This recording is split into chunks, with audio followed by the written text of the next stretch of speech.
What's going on, you guys? Welcome back to another video, and thank you for joining me. Today is a very exciting day for myself and the channel. It marks 1 year since purchasing my 2024 Harley Davidson Road Glide. I couldn't believe when the DOL sent me a letter saying, hey, it's time to renew your tabs. I thought, no way has it already been a year, but it certainly has. So we're going to be doing a 1 year review on my bike, everything I've loved, hated, random thoughts that have come up along the way, favorite modifications, future plans, and more. So let's get started.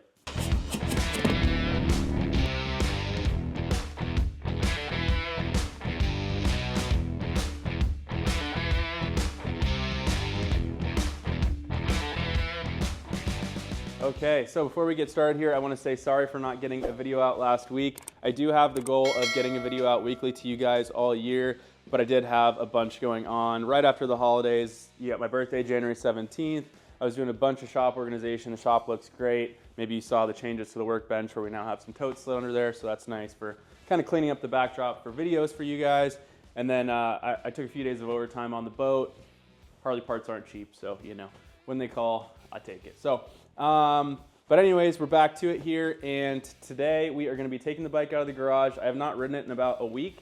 It's been snowing here, but the snow has melted. The ground's still wet. There's de-icer on the road, so I'm going to feel really bad and want to wash the bike right after, but we are going to do it. I want to do a ride and talk to you guys about some of the things that I've experienced over my year of ownership of the bike, kind of make the video more interesting than just standing in the shop talking about it. So get the bike pulled out, get all of our gear on, and hit the road. All right, you guys, we are off, and what a beautiful day.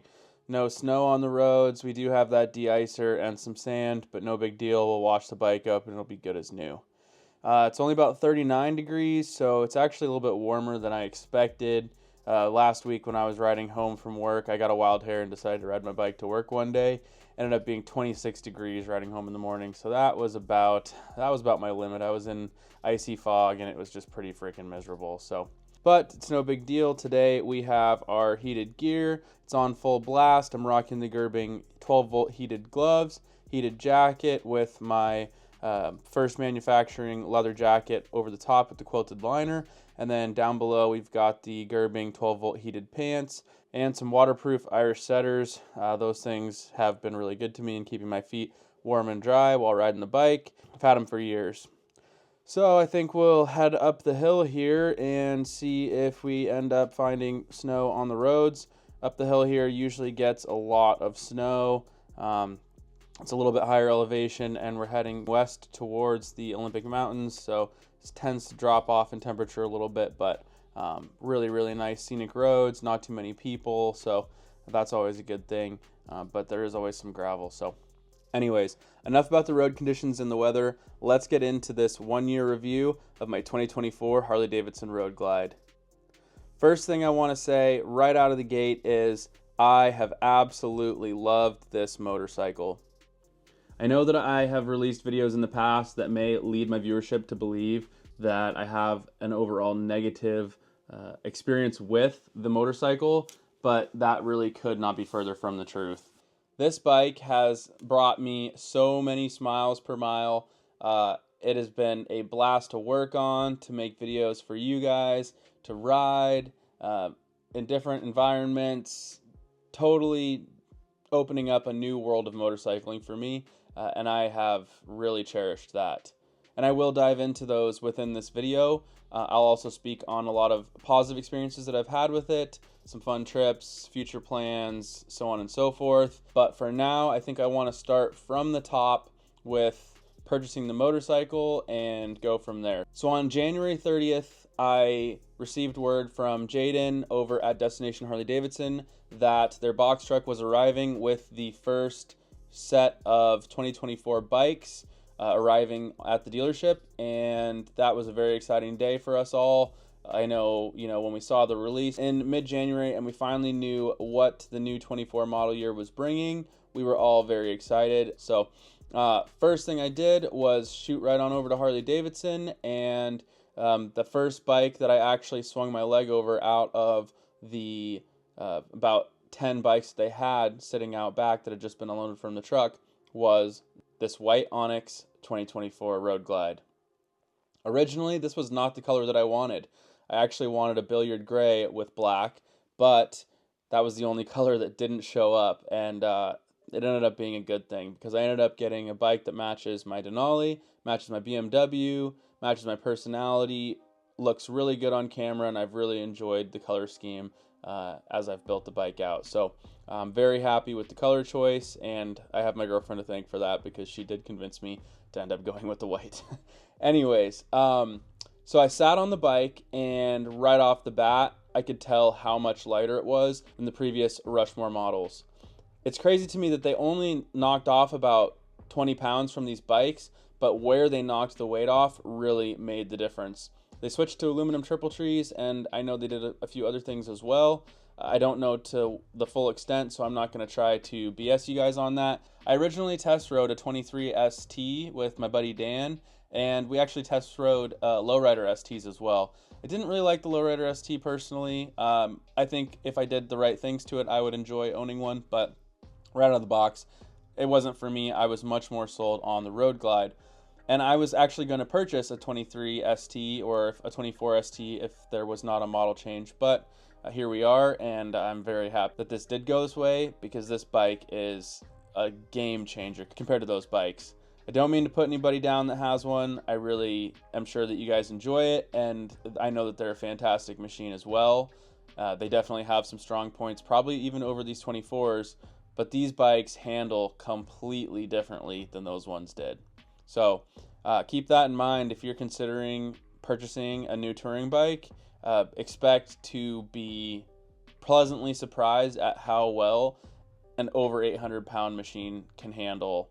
You can see we've got some snow on the sides of the roads, a bunch of sand in the middle of the road, but that's okay. I'm not having any sort of traction issues, so I think we'll keep going this direction, and hopefully we don't run into any snow on the roads. So after I sat on the bike, I ended up going inside, doing the paperwork, putting 7,500 down, and waiting for a call for the bike to be done with PDI and its initial test ride to make sure everything's all good. And I think it was like a day or two later, I believe it was January 31st, Jaden ended up calling me saying, hey, your bike's ready, let's get you in here and get you out. And I ended up riding the bike home in the rain, and I had an absolute blast, but unfortunately I wasn't able to fully experience what the bike had to offer, obviously with new tires and the rain, and it's a foreign bike and I'm being careful, and it's first time owning anything brand new, so obviously, you know, I was just much more interested in getting the bike back safely. So but over the next few hundred miles of break-in, ended up doing the Hood Canal Loop with my buddy Dan and some other riding, and that's when I really got to get familiar with just how awesome this bike is, and that feeling has not gone away. Granted, I have done a lot of modifications to this bike to make it handle more personalized to me, which I will get into with you guys, but even when this bike was stock, I absolutely loved it. It was extremely comfortable, it was aerodynamic, it's much more rider-oriented, I feel, than the previous generation. Previous generation Rushmores had the wheelbarrow bars, uncomfortable seat, it was just not quite it right out of the box. This, I could have ridden for thousands of miles touring just in its stock form. But if you do start wanting to add some performance flavor to your ride, that's going to require you to do some of the things that I've done here, because you can only have so much touring comfort and so much performance, right out of the box without, sacrificing one or the other, which is what Harley Davidson decided to do with their touring machine. Let's be honest, this is an 800-pound bagger touring machine, and I'm asking a lot of it to be a performance bike, so I understand that. And I'm realistic with my expectations of that.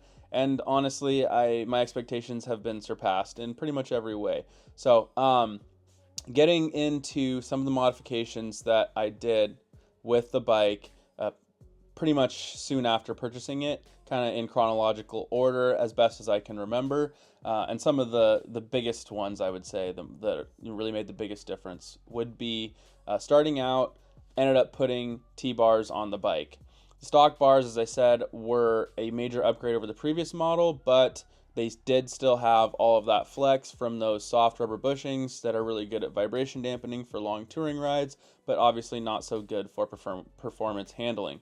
So I ended up doing a set of Kraus T-bars with the pullback risers and some ODI mid-bend bars. It was a used setup that I ended up actually finding from a gentleman at the destination Harley Davidson that Jaden hooked me up with there, and I got a good deal on them, and I was able to show installing that for you guys, so that was fun, and that completely changed the way the bike handled in a really, really good way. It did increase vibration in the bars, but the handling was much, much better right off the rip just by doing that. No need to adjust cable lengths, anything like that. You can go up to 16 inches with your stock cables, so that's really nice. So after that, I ended up wanting to upgrade seats, mostly visually because I know the stock seat was really, really comfortable, and going to a step up was probably going to actually be a little bit less comfortable. But Harley Davidson had just released some step ups, which we hadn't seen from them before, and Saddlemen and nobody else had really come out with anything in early February yet. So I decided to go ahead and buy the Harley Davidson Switchback Step Up Red Stitch, and threw that on, put almost 7,000 miles on that seat, and I have to say there are a ton of better options out there than that seat. I did not like the seat. It sat me further back. It was way too narrow, and I'm not, a large dude by any means. I mean, I'm 5'10", 5'11", almost 200 pounds. Not anybody huge, wide, that should have had issues with seat feeling narrow, but I did. So I can imagine pretty much anybody that gets on that seat's going to feel the same way. And it just kind of ended up leaving a lot to be desired in terms of comfort and honestly performance, because when a seat's too narrow, your butt kind of wraps around it and you can't really make any inputs in the bike with your core. And that's something that I'm pretty used to being able to do. So that wasn't quite something that I liked, but I rocked it for a while and I shared my experience on it with you guys. So that's all right. After that, I think the next thing was the controls. So I ended up doing floorboards, shifter, brake arm, everything from Thrashin. So I went with mini floorboards for the passenger, their full-size Apex floorboards for the rider, and then I did their 1-inch shorter shifter arm, stock length brake arm, and that kind of got everything to be just perfect for me, and then I adjusted everything accordingly because all that stuff is adjustable. That really helped with performance as well. Surprisingly, just having floorboards that don't move around on you, because those stock ones do have those vibration dampeners, that made a big difference, and I really, really liked the way that it kind of inspired more confidence to really, dig in and sweep through those corners. I ended up scraping pretty much right away after putting the new floorboards on. I did scrape with the stock ones, but going with the upgraded Thrashin ones that are narrower, I didn't really expect to scrape as early and as much as I was. So I ended up adding their 1/2-inch riser blocks, and I have not had any issues since. So that's really good there. After that, it's kind of a blur. I ended up doing the Custom Dynamics taillights. Early on, I drilled holes in my rear fender for the license plate mount. Fog lights, stuff like that, but nothing really too noticeable in terms of handling of the bike. The next big performance thing that I did to the bike was Öhlins cartridges in the front forks and their HD 779 reservoir shocks in the rear. Those suspension upgrades severely changed the performance and ride quality of this bike. It did change it from a touring bike to a much more performance-oriented bike, and that might not be for everybody. The bike handles much stiffer. You feel a lot more on the road, but for me, that inspires more confidence in terms of handling, braking, shifting, all of the above. It really does up the whole experience. It's much more visceral. You feel just much more raw experience from the bike, and that's something that I've really enjoyed since putting that stuff on. I've put a few thousand miles on the bike since doing those, and I definitely do not regret anything about that. So I have made a few changes here and there. I ended up going from 10-inch risers to 12-inch risers on the Kraus T-bar setup, some other stuff like that, but really those are the noticeable performance kind of handling stuff that I did to the bike. Surprisingly enough, I have not touched this engine. I have not done a cam. The only thing that I've done is an exhaust, which I completely forgot to mention. I did do an SP Concepts full length Turnpike 2-into-1 exhaust. That sounded amazing. I ended up pairing that with heavy breather intake because I got that for a deal. And then when doing an intake, you should add a tuner. So I ended up doing the Screaming Eagle tuner because there was no tuning options available at the time. So I'm still on that, and surprisingly, I have enjoyed it, and the bike has plenty of power. I have not added a cam. I have not added anything else to the bike, but that is soon to change. I have kind of held off on doing a cam because I do want to do some other engine work, and that's going to dictate what cam I go with, obviously. So I don't really feel like doing the job multiple times. So I'm kind of just putting that off until I feel like I have the perfect formula down that I want to go with. And that's going to kind of happen slowly. I'm going to piece together all of the parts. I'm going to get the tuner and figure out who I want to dyno tune the bike and kind of go from there. But for now, I'm very happy with performance that I get out of the bike, and I really am not left desiring anything much.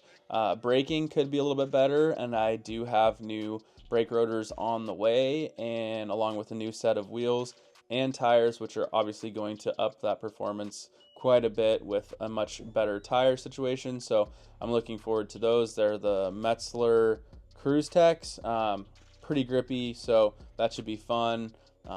Looking forward to seeing how those handle, and obviously how the new wheels and brakes look and perform on the bike as well.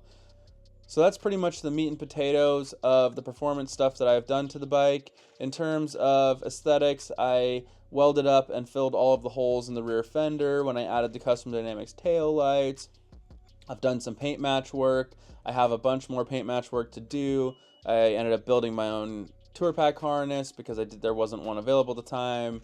Lots of little odds and ends stuff that I've gotten to share with you guys on the channel. You can go back and look at all those videos. Getting into future plans with the bike, performance wise, I am planning on doing some engine work, top and bottom end, a bit more than just a cam. So I don't want to fully divulge all of that yet because I kind of like to keep things spicy on the channel and kind of have people wondering what I'm going to be doing with the bike, so I don't want to fully divulge all that yet, but it's going to be fun. It's going to be fast. Should be pretty cool. So that's that side of things. I currently am waiting on a bunch of carbon fiber parts. I'm waiting on my 21-inch front wheel and my 18-inch back wheel. Those are billet, being built by a really kick-ass company. So I'm fine with waiting.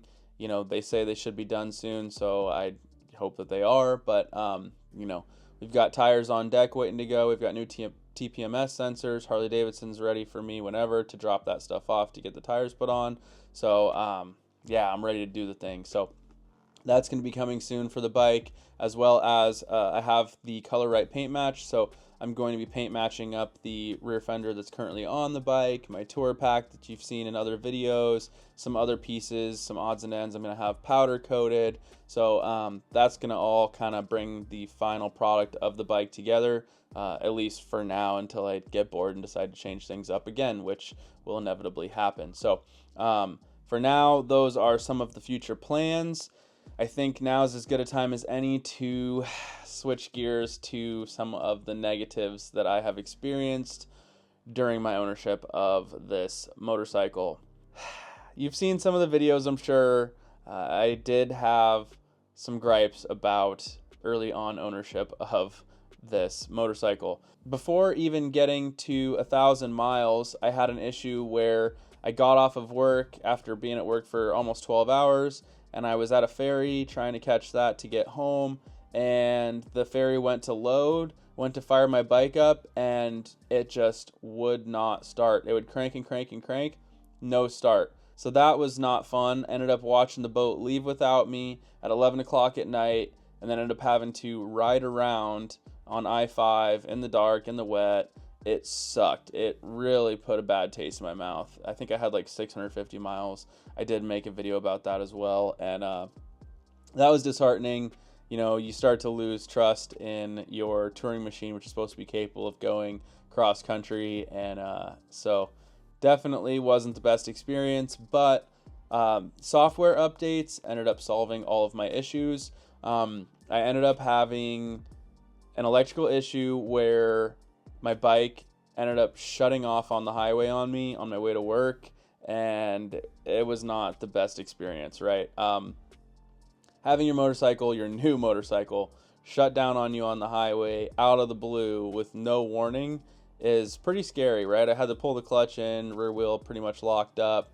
The bike did still have ignition power, so that was kind of confusing to me, but I was able to get the bike off to the side of the road without any issues.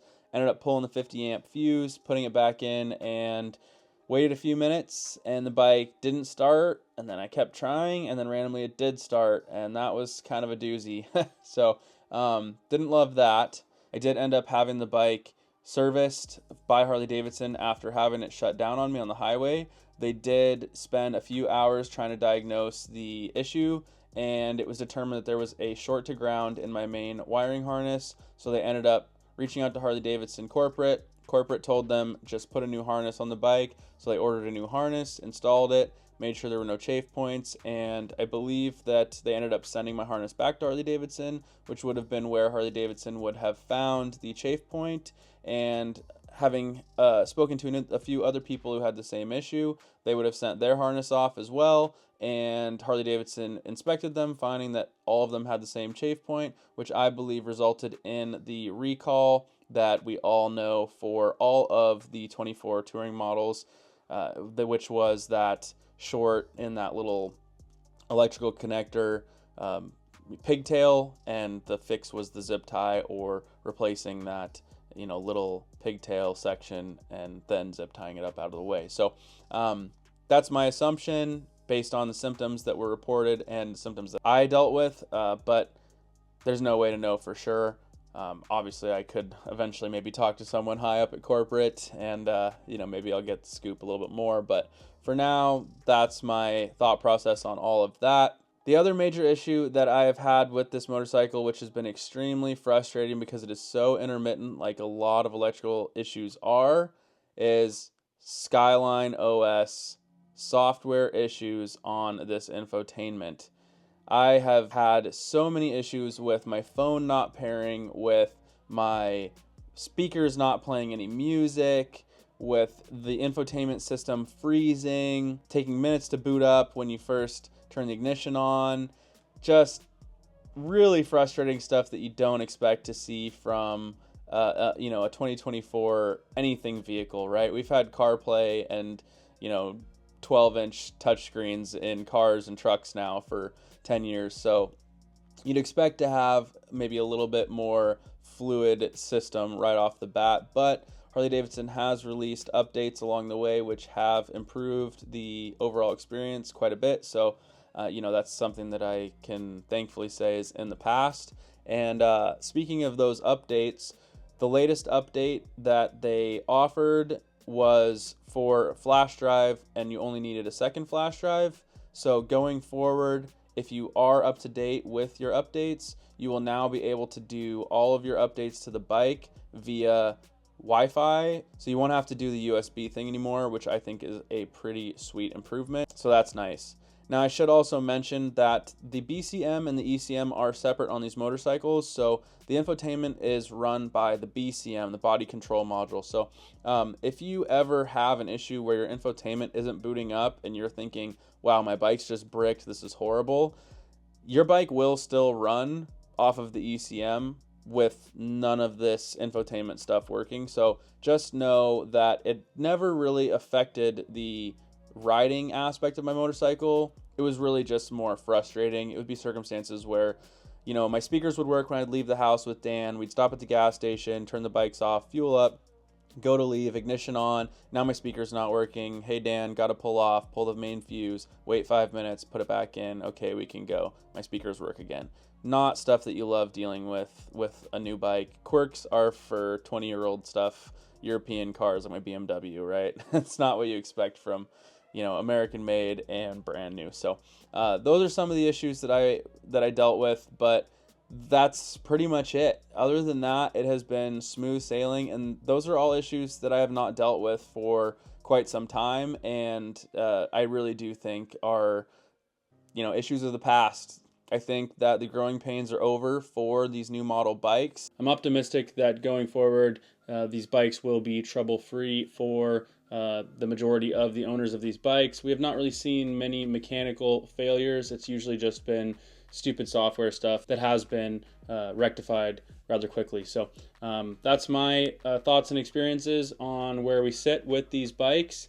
So going forward, in terms of future plans for some trips, I do plan on doing a few out-of-state trips and rallies this year with the bike. I'm really looking forward to getting some serious miles and, multiple week-long trips with the bike. And obviously I will share all of those experiences with you guys as well. Flying to Daytona, and then in April, Dan and I will be riding to Daytona Bike Week. We'll make that about a 2-week trip. He wants to see Southern Utah, so we'll probably work all that in. We took a week-long vacation from work, so we have 3 weeks off in a row. That week off, that week we would have worked, and then the following week off. So got plenty of time for that trip, and we did the same thing for Sturgis. So going to Sturgis, we're obviously going to plan the most scenic route that we can, and really try to bring some quality content to you guys for that. So other than that, there will be some local trips, some local rallies, and then probably a couple of overnighter trips. I really intend to lay down a ton of miles on the bike this coming year. So I'm really looking forward to getting to do that and share those experiences with you guys. So to summarize my overall thoughts and feelings of 1 year of ownership of my 24 Road Glide, I would say I've really enjoyed every mile that I've ridden the bike. I enjoyed the bike when it was stock. I thought it was extremely premium even in its stock form.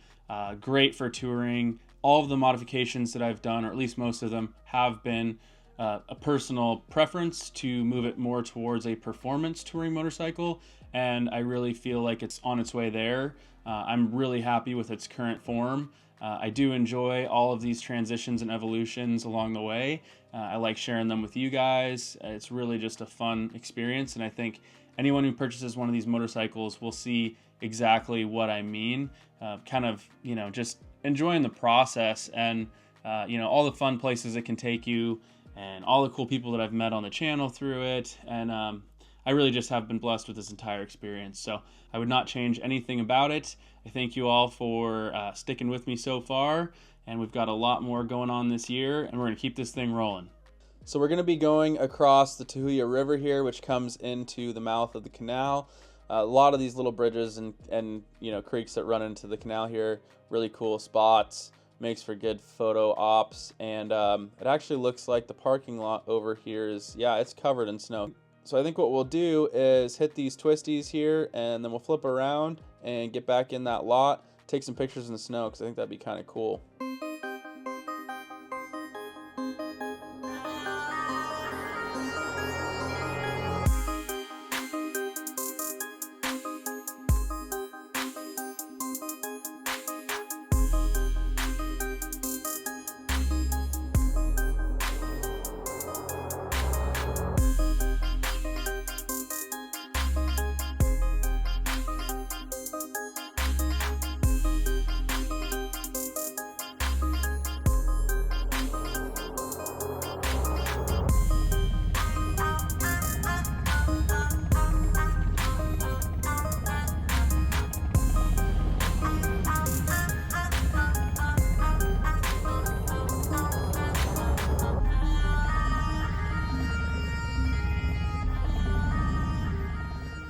All right, you guys, we are back here in the garage, and I have to apologize for having to voice over the entire ride segment of this video. Unfortunately, I ended up just talking into the wind for about 25 minutes. The girlfriend got me a new Insta360 Ace Pro 2 action camera, which is a great upgrade over my GoPro that was giving me a lot of issues. But unfortunately, that does come with some growing pains. I tried pairing my DJI mic to the camera and then putting the mic in my helmet and recording my audio that way. Somewhere along the lines, it did not end up working, and I ended up just recording the wind with the actual mic on the camera.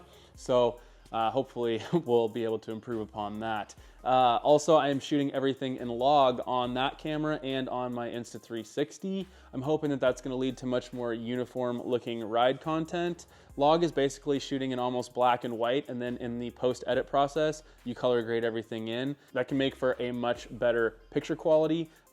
Basically, like if I'm in the sun and then I ride through some shade, everything like that, it'll just be very uniform, and you won't have the camera kind of automatically adjusting and adding in saturations and things of the sort, which Insta is really known to do. So I think in the long run, attempting to make that move is going to be a great improvement for the overall quality of footage on the channel. But in the short term, that is going to mean that there are, some growing pains. I may make some mistakes. Sometimes stuff might not be perfect, but just know that it is in the best interest for the channel long term and for me to improve as a creator for you guys. So please bear with me. I hope you guys enjoyed the 1-year ride review of my 24 Road Glide. I had a lot of fun getting the bike out of the shop, and even though it was a bit cold, it was still really nice to get on too. So don't forget to give the video a thumbs up, comment with any questions or concerns that you have down below. If you have any experience with LUT packages or color grading, I use Final Cut. Please leave that stuff down below. That'd be a great help for me. And don't forget to subscribe, because we have a bunch of cool stuff coming for the bike. Some of the coolest parts that I will be putting on the bike will be here later this month. Also, we're going to Daytona at the end of this month. I've spoken with Matt Swedland with Harley Davidson. Sounds like I'm going to be able to get my leg over some of the new 2025 models and bring some riding content with those to you guys. So that should be really exciting. Other than that, I got to get this pig washed up, so you guys got to get out of here. Catch you guys in my next off week.